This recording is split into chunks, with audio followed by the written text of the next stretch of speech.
Olá pessoal, tudo bem? Professor Nathaniel. Eu quero trazer para vocês nesse vídeo uma explicação básica do VirtualBox baseado na minha experiência. Na minha intenção não é transformar vocês em expert, master, mega, certificados VirtualBox. Não, é trazer fruto da minha experiência de utilização já em alguns anos na docência de ensino superior, no meu trabalho para teste de ferramentas, para desenvolver algumas aplicações antes de colocar em produção, né, e para uso pessoal também, que eu gosto bastante de utilizar ele no desktop. O VirtualBox não é uma solução robusta para fins de produção e até não recomendo utilizar ela em produção, porque nós temos outras várias ferramentas, sejam proprietárias, sejam livres, que são mais apropriadas para a produção. Então, acompanhe esse vídeo e desde já dá aquele like e se inscreva no meu canal. Vamos lá!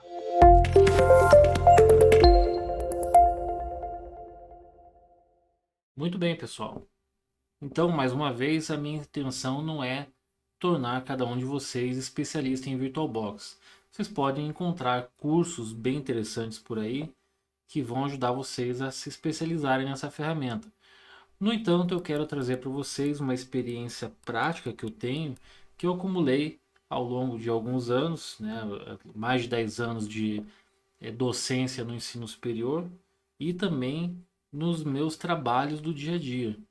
Então, tanto para fins didáticos como para fins de prospecção, de testes de novas ferramentas, tudo com a intenção de criar um ambiente ali controlado que não prejudique a minha instalação física. Então, eu recomendo para vocês fazer a instalação do VirtualBox no seu Windows, no seu Linux, no seu macOS, tanto faz, certo? A nossa ideia é, independente do sistema operacional do seu gosto, né, você consiga criar máquinas virtuais sem prejudicar a sua instalação física. Tudo bem? O primeiro passo é a gente acessar o www.virtualbox.org e fazer o download do VirtualBox para instalação.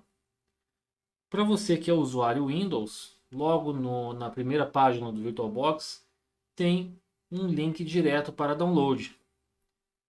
No entanto, se a gente for lá em Downloads, vocês vão ver que temos, dando um zoom aqui na página, nós temos aqui pacotes para Windows, para o SX, para Linux e Solaris, certo? Sendo que para o Windows é o padrão normal Microsoft Next, Next, Next, Finish, certo? Ele durante a instalação ainda solicita permissão para fazer gravação, para instalar bibliotecas adicionais no Windows, certo? Eu já parei de utilizar o Windows há um tempo, mas eu fiz algumas instalações do VirtualBox no Windows e as etapas são etapas padrão para qualquer instalação de software no Windows. Já no Linux, eu acho bem interessante porque nós temos aqui pacotes prontos, né, para os sistemas operacionais. E, por exemplo, no meu caso aqui que estou usando Linux Mint, eu utilizo os pacotes aqui para Ubuntu, certo? Nas últimas versões. Então ele vai permitir com que eu faça um download, né, desse pacote e faça a instalação do mesmo. Ou então eu faça a configuração aqui de um repositório, né? Eu adiciono a informação de repositório lá no meu source list, faço download das chaves, certo? Para que quando o meu Linux fizer o download dos pacotes desse repositório, ele reconheça esse repositório como um repositório seguro, certo? Então a gente precisa baixar essas chaves aqui que vão garantir a autenticidade desse repositório. E a gente faz a instalação no nosso Ubuntu, no nosso Mint, tanto faz, com o nosso velho apt-get. Tudo bem?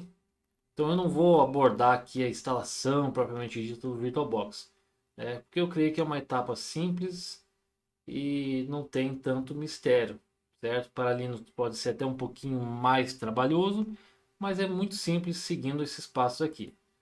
Tá? Para o Windows é mais fácil ainda, é só baixar e next, next, finish. Agora uma recomendação muito interessante que eu faço para vocês. O VirtualBox da Oracle, ele disponibiliza aqui na página um Extension Pack, um pacote de extensão. Para que serve? Isso aqui é como se fosse um plugin que a gente vai adicionar no VirtualBox, que vai habilitar algumas funcionalidades a mais. Quais são as funcionalidades? Suporte a dispositivos USB 2.0 e 3.0, ou seja, você pode adicionar um dispositivo USB na sua máquina física e mapear ele para dentro da máquina virtual do seu VirtualBox, ok? Eu já fiz isso aqui como exemplo, quando eu tentei utilizar uma placa de captura que não possui suporte para Linux. Então eu utilizei uma máquina virtual Windows, certo? E mapeei essa placa de captura nesta máquina virtual Windows e funcionou muito bem. Dá suporte ao protocolo RDP, ou seja, com algum cliente RDP você consegue acessar a tela de uma máquina virtual, encriptação de disco, boot PXE e algumas outras coisas mais. Mas por que eu estou trazendo essa informação e estou chamando a atenção para o Extension Pack? Porque, principalmente para os usuários Windows, que já se acostumaram com o padrão avançar, avançar, avançar, finalizar de instalação, né? E acabam ignorando quase que sempre a leitura daquela licença de usuário final, o EULA, End User License Agreement, né? Aqui nós temos também um manual, né? Aliás, manual não, uma licença de avaliação e de uso pessoal do VirtualBox.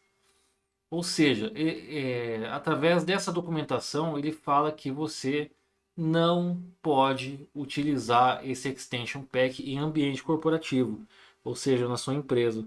Ele é para uso pessoal, como está escrito no próprio nome aqui, né? Personal Use. Então fiquem bem atentos, não utilizem VirtualBox com esse Extension Pack no trabalho de vocês, na organização de vocês.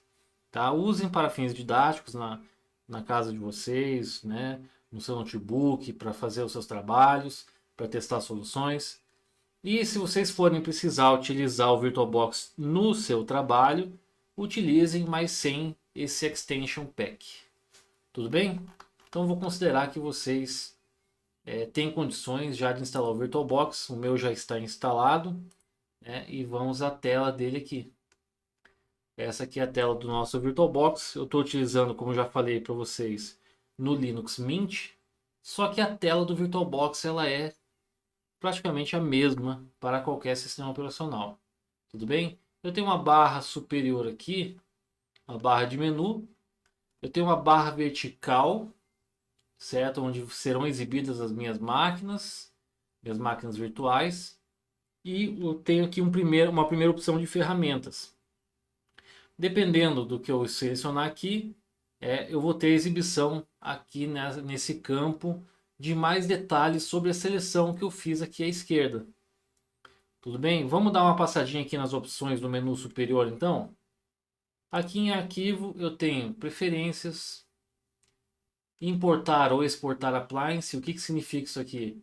Significa que se eu tiver uma máquina virtual já instalada aqui no meu computador, no meu VirtualBox, e eu quiser disponibilizar essa máquina do jeito que está para outras pessoas, eu posso exportar ela, que ela vai criar um pacote e com isso eu posso compartilhar com os meus amigos. É assim que eu faço em várias disciplinas de graduação, quando a minha intenção não é ensinar a instalação de um sistema operacional propriamente dito. Mas quando eu quero, por exemplo, que o sistema já esteja instalado, para que dentro dele eu configure servidores, monitoramento, sei lá, a finalidade que for para a prática, e eu não quero perder tempo com instalação do sistema operacional, eu faço isso. Eu instalo minha máquina virtual e exporto esse appliance. Por outro lado, se eu estou recebendo essa máquina virtual compartilhada, basta eu importar essa máquina. Tudo bem? Essa opção aqui eu não explorei ainda, nova EVM na nuvem, é uma novidade das últimas versões, certo? Mas não é objeto agora das nossas práticas, tá ok? O que eu tenho aqui também, gerenciador de mídias virtuais. Aqui eu posso fazer o controle de quais imagens de instalação que eu posso utilizar. A gente vai ver que instalar uma máquina virtual no VirtualBox é muito facilitada pelo fato de eu não depender de um pendrive de boot, de um CD de boot. Eu posso ter apenas uma imagem .iso do sistema operacional que eu preciso, certo? Quando chegar nessa etapa de imagem .iso, eu explico um pouco melhor sobre o que se trata, para vocês não ficarem tão perdidos. Tudo bem? Gerenciador de host de rede, gerenciador de perfil de nuvem, operações de rede, tá? E mais algumas opções aqui que nós não vamos ver nesse momento. O que interessa para a gente aqui em arquivo é a parte de preferências. Aqui em preferências, pessoal, eu tenho uma primeira opção geral, onde eu vejo a pasta padrão para as máquinas. Então aqui eu tenho um diretório /home /morais e dentro desse diretório eu tenho um diretório chamado VirtualBox VMs. Ou seja, dentro desse diretório é onde serão criadas as pastas das minhas máquinas virtuais que contêm os arquivos dela, certo? Se você estiver utilizando no Windows, provavelmente você vai ver alguma coisa parecida como C dois pontos /users o nome do seu usuário e por aí vai. Enfim, qualquer que seja o diretório ou a partição que você deseja armazenar essas máquinas, você pode fazer essa personalização aqui. Eu sei que usuários Windows têm o costume de ter uma partição C dois pontos para o sistema operacional e para as aplicações, para os programas, né? E um diretório, uma partição D dois pontos para armazenar os seus arquivos, vídeos, filmes e tudo mais, certo? Então seria uma boa prática para o usuário Windows colocar esse diretório aqui no D dois pontos, barra alguma coisa, sendo que lá poderia ter mais espaço em disco, tá? Mas isso aqui fica a cargo de vocês, certo? É só saber que isso aqui é onde será criado ou serão criadas as pastas para cada máquina virtual que vocês criarem. Aqui na opção de entrada, eu vou ter uma série de teclas de atalho que podem ser muito úteis para a gente quando a gente estiver manipulando as máquinas virtuais. Mas o que eu quero chamar a atenção é nessa aba Máquina Virtual. Na aba Máquina Virtual, nós temos aqui uma opção chamada Combinação de Teclas do Hospedeiro. O que vem a ser essa combinação de teclas do hospedeiro?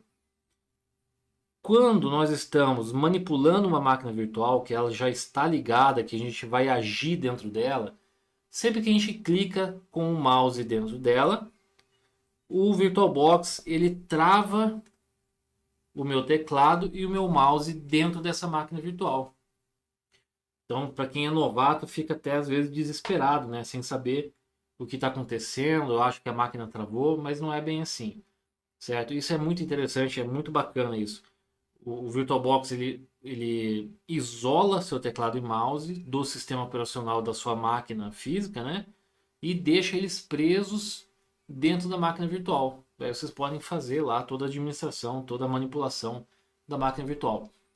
Para voltar para o seu sistema operacional da sua instalação física, né? Você vai usar esse atalho da tecla de hospedeiro, que é o Ctrl direito. Por que eu estou chamando a atenção disso aqui? Primeiramente, para que você tenha noção, né, de que seu teclado e seu mouse ficam presos lá dentro da máquina virtual e como fazer para voltar para a máquina física, para a instalação física. E também porque tem muita gente que usa notebook que não possui o Ctrl direito. Exatamente. Tem muito notebook que não tem o Ctrl direito. E aí eu recomendo aqui clicar nessa opção e utilizar o Alt GR. O Alt GR é uma tecla que fica à direita da tecla espaço e que eu não vi nenhum computador sem esse Alt GR. certo? No meu caso, eu vou permanecer aqui com Ctrl direito, já por questões de costume. Bom, eu tenho a opção de atualizar, que eu vou permitir com que o meu VirtualBox se conecte à internet e verifique se há novas versões. Tudo bem? Aí você pode personalizar aqui ao seu gosto. Aqui tem a opção de idioma, certo? Eu prefiro o VirtualBox em português, né? Mas você que se quiser catalão, né, polonês e por aí vai, fica a seu critério, tudo bem? Aqui na parte de tela tem aqui resolução, tamanho máximo automático, certo? Normalmente eu não mexo nessas opções aqui, mas se você quiser explorar, fique à vontade. Na parte de rede também nós temos redes NAT. Essa configuração ela vem vazia, tá? E raramente eu trabalho com essa configuração de rede NAT. A gente vai ver aqui uma parte de configuração de rede bem interessante também, mas a rede NAT realmente a gente não costuma mexer. Na parte de extensões aparece aqui o Oracle VM VirtualBox Extension Pack. Eu estou usando em casa, então me sinto confortável em utilizar esse plugin.